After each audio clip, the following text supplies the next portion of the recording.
Cheryl Lee, that radio chick here with you. Welcome to the Still Rocking It podcast, where we'll have news, reviews and interviews with some of our favourite Australian musicians and artists. Today I share a chat I had recently with Barnsey's photographer mate from the UK, Ian Potter.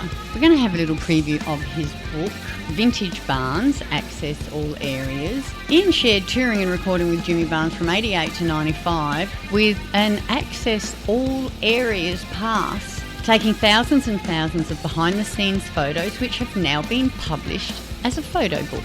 What has Ian Potter been up to lately? Let's find out. You're with that radio chick, Cheryl Lee, and we've got a very interesting man to chat to today. Jimmy Barnes' photography mate from the UK, Ian Potter, about his new book, Vintage Barns, Access All Areas. Welcome, Ian. Thanks for chatting with us today. Oh, hi there, Cheryl. Good to see you. Good to speak to you. I mean, it's quite a miracle that we can do this. You know, it's amazing, really, when you think the other side of the world, we can speak to each other and see each other like this. You've recently published a book. It's a photo book. How did this young English boy get to have an Access All Areas pass with Australia's favourite rock and roller, Jimmy Barnes, those years ago? It was back in the 80s, a record producer friend of mine, his name is Steve Smith. He produced Bob Marley and Robert Palmer, so it was quite big time. He rang me up one day and he said, "Hey Ian," he said, "I'm working with this guy, Australian guy called Jimmy Barnes. I think you two will get on well. I'll bring him over." So he brought Jimmy over, and Jimmy and I just got on like a house on fire. Basically, we just hung around listening to music for days, you know. I was aware that he was in this band called Cold Chisel, but I'd never heard of them. Anyway, time went by and he invited me over to Barrel, where he was living at the time. That's a Barrel in New South Wales, in the southern highlands of New South Wales, where he was living back then. In fact, I think he lives only about 10 minutes from there now in Berrima, so he hasn't moved far in all these years. And that's when I realised, you know, how big Cold Chisel were and about Jimmy's talent. So I stayed there for a couple of months. At one point in time, again, this is back in England, Jimmy and I had been to a gig and we came home and my Access All Areas passes were on the coffee table. I suddenly said to him, "You know what, I'm a photographer. Why don't I do a book? You know, yeah, great idea. Why not? You know, I'm at the gigs anyway, you know." So I started on that journey. From 1988 to 1995, on and off, touring with Jimmy Barnes. Yeah, from sort of 88 to about 95, something like that. Yes. Yeah, when he was, obviously any gigs he was doing in the UK, I'd cover. In the early 90s, he was doing a European tour. And this was at the time where he was taking a break from Cold Chisel. And so he formed his new band. It was found about the time of the albums Cyclone, Flesh and Wood, those albums. And so I joined them on the European tour in Amsterdam and travelled with them through Belgium and France and a few other places, and also a few of the gigs over here, you know, especially the bigger ones, you know. I was given access in the recording studio, on the road, on the tour bus, everywhere, you know. Basically what I'd said to the band, I'm going to be turning up everywhere. If I'm in the way, tell me to go away. But they didn't. Hence, I got all these unique and exclusive pictures that I've included in this book. It just took me a while to get it together, to put the book together, that's all. The band was Jeff Neal, Tony Brock, Mike Healy and Guy Davis. Mike Healy, he's still touring with Jimmy Barnes right now, like now. Last time I saw him play with Jimmy was just a little bit earlier this year at the Whit Sundays. They did a couple of performances which I reviewed. Hard life, but someone's got to do it, Ian.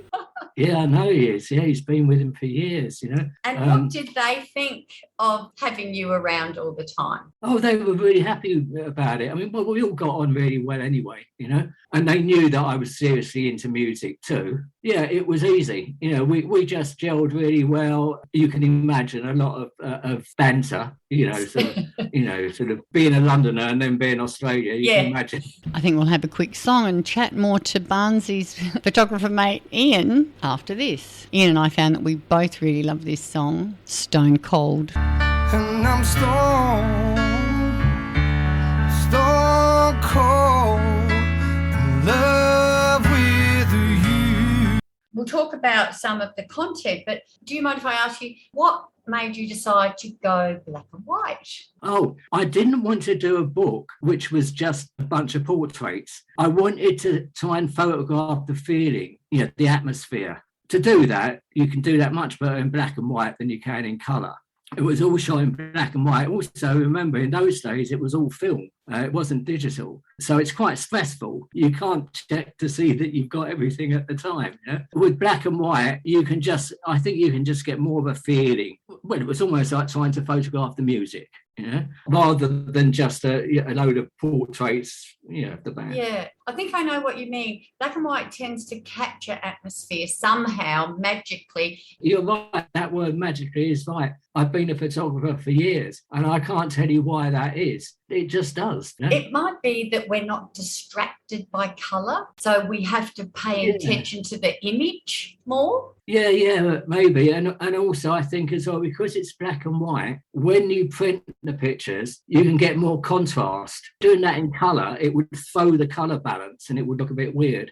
But because it's in black and white, you can pump up the contrast, which makes the pictures more punchy. So, that actually, I hadn't thought of that, but that's a good reason to do it in black and white, It really does give a sense, a feel to it, having the whole thing in black and white, I must say. And what a time to be following Barnsey around. He supported the Stones, Bryan Adams, Black Crowes, Van Morrison, The Pretenders, Joe Cocker. What an amazing experience for you. Oh, yeah, no, it absolutely was. Let's have a song now. Let's have Guilty, Jimmy Barnes featuring Joe Cocker from the Double Happiness album. And we'll speak more to Barnsey's great photographer mate from the UK, Ian Potter, straight after this. I got some whiskey from a barman. I wasn't at all of those gigs. The biggest one I was at was at Gateshead Stadium, which was Bryan Adams and the Pretenders. And in fact, the picture on the back cover, and there's a whole section in the book of pictures from that gig. On that gig, I remember saying to Jimmy, look, I'd done lots of intimate pictures, and I said, what we need is some pictures with a big audience. So I was invited to stand on the stage behind the drummer, which is, that's unheard of, really, but that's how well I knew the band. They trusted me to do that and not trip over any wires or anything like that, So I was standing behind the drummer. So I got pictures of the band, but with the audience in front of it. Yeah, it was a fantastic experience for me. I'll never forget it, as a wannabe pop star. What an amazing image that we don't get to see very often, the view that the artist is experiencing from the stage, and you've just captured it beautifully. Oh my God, how daunting. Just that sea of people. You're absolutely right. It is definitely, those pictures are taken from the band's point of view. Yeah. Quite funny because the picture on the back cover, like it's a silhouette of Jimmy, his back's to me, and all of the audience are in focus. You can see all the faces and they're all clapping. And it's a picture that before the gig, I'd said to Jimmy, try and get them clapping, man, because you look better, Anyway, in the book, there's another picture, the picture after it, where he's just turned around to me and said, hope you got that.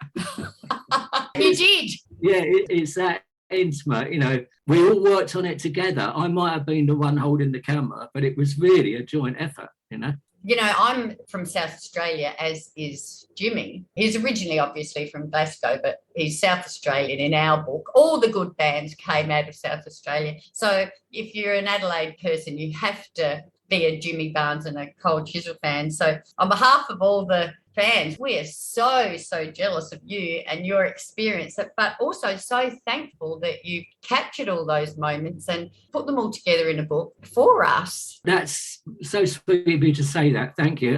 And I hope so. I think Jimmy Barnes fans, I'm sure they'll enjoy it. And that, that's why I did it. As I said, it was quite a long while ago that I actually produced the pictures, and then I sort of got busy over here, he got busy over there, and time went by. And it was only in 2018 that I sort of rediscovered those pictures. And at that time, I thought, oh, well, I can't just leave these. These are too good. So I spent the last couple of years putting it together, It is for Barnes fans, definitely. If you're a Barnes fan, I think you'll like it. Yes, you took many, many, many more photos that were ultimately in the book. How do you decide which photos to put in and which ones not? And will there be a book too? It was quite an epic. The only way I could do it was I had little 6x4 black and white prints done of all of them. So there were hundreds and hundreds of them, I had to put them all on the floor.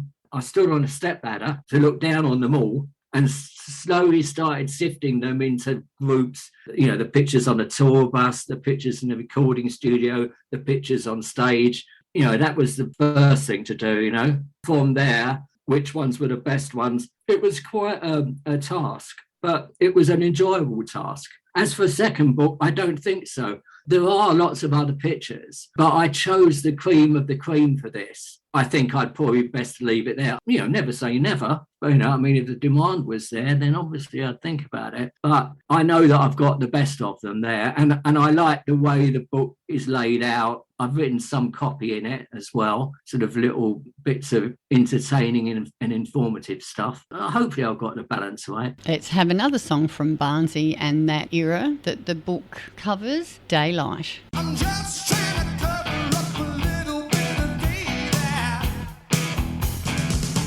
One thing that I read about was the Wembley Arena in London, the night of the 100 guitars. That was sponsored by Gibson? That's right, yeah. Yeah, Gibson guitars. So there was, the faces there. It was unbelievable, There's a shot in the book. There was like a hospitality marquee out the back, right? And so we'd gone in there. Brian May was there, Slash from Guns N' Roses, Television. Paul Rogers from Free. I think there were so many there, I actually took a picture with Jeff, Jimmy, Vince and Cozy Powell, who was a drummer, no longer with us. And in the background was Brian May, He photobombed you. Well, I told him that, jokingly, and he very kindly let me do it. There's a nice picture of him in there, But yeah, that was a fantastic night. Wembley Arena as well, that's a big gig, Absolutely. And Brian May, he didn't realise he was photobombing your photo and he looked quite serious, but it was really nice of him then to give you a nice smiley photo after that. What a gentleman. He is a gentleman, lovely guy. I've met him a couple of times since. He's a really nice guy, yeah.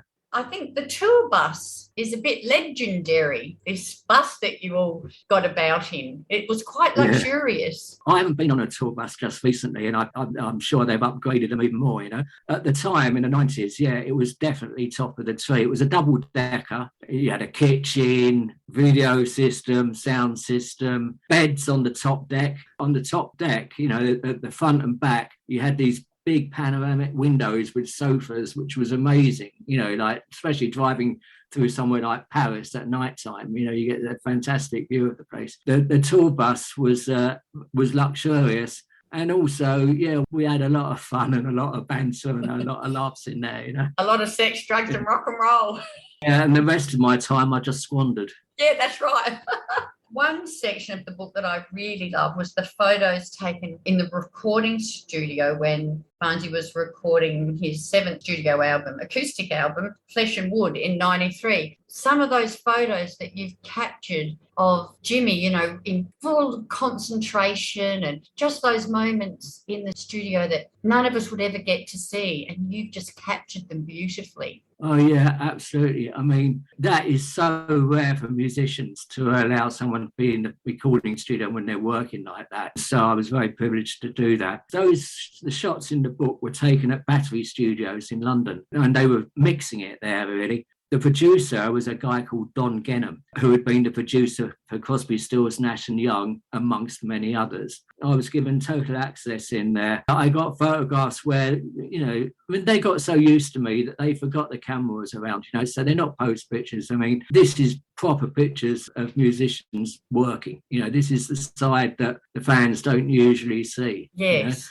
That's one of the reasons I did the whole book. That was the whole idea. Because I was friendly with Jimmy and the band on a personal level, I was able to get an angle that no one else would ever be able to get, Yeah. And also for me, fantastic to listen to the creative process. I'd hear those songs being rehearsed, strummed in the bass and stuff like that.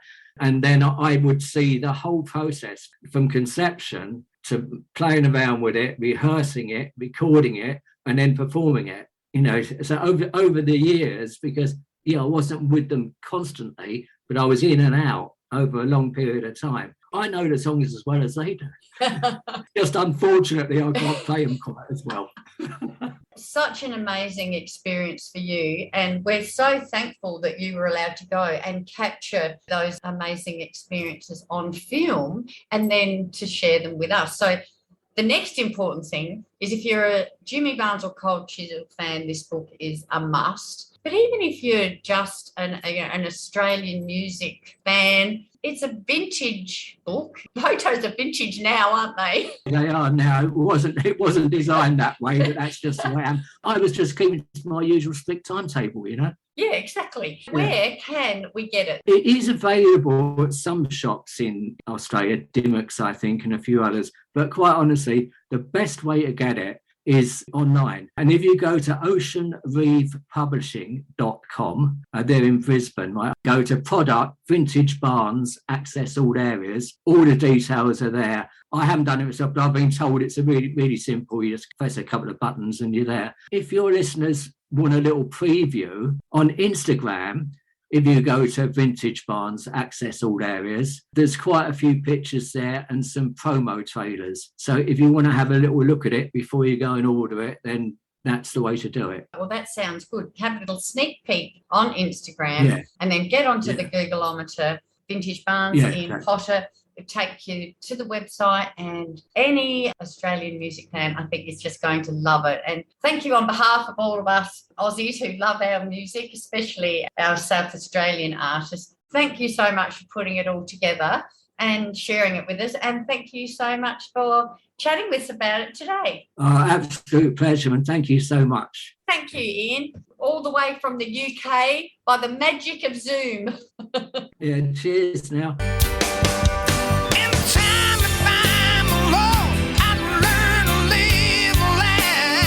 Thank you very much. Do you know what I have to say? I enjoy these interviews with you because it's quite because the questions that you ask are the right questions. They're about the music and the photography and all that. You ask me stuff that I know about. So you make it easy. So thank you very much. Thanly so much. All right. Lovely to speak to you. Ta-da. You're with Cheryl Lee, that radio chick. Thank you so much for joining me on the Still Rocking It podcast. Hope to catch you again next time. Get out when you can, support Aussie music, and I'll see you down the front.